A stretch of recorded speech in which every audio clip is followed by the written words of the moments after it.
नमस्कार, प्रणाम। सोचें कि बैठे बैठे आप लोगों को एक चैता गीत सुना दूं। हमें आशा कि आप लोगों को पसंद ज़रूर आएगा।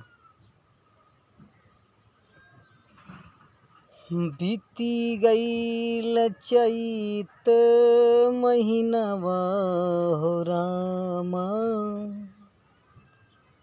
पिया नाही अइलें। बीती गईल चैत महीनवा हो रामा, पिया नाही अइलें।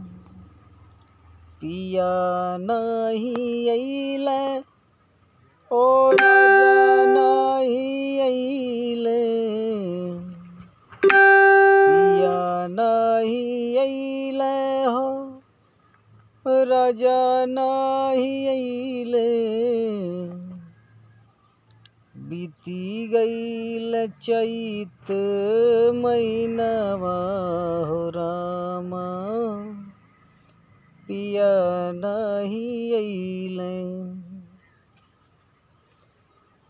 अरे अमवा महुरी गइलें, महुआ कूची अइलें। अमवा महुरी गइलें, महुआ कूची अइलें।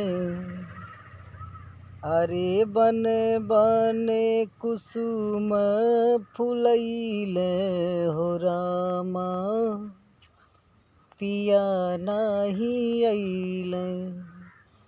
बने बने कुसुम फुलइले हो रामा, पिया नाही अइलें। बने बने कुसुम फुलइले हो रामा, पिया नाही अइलें।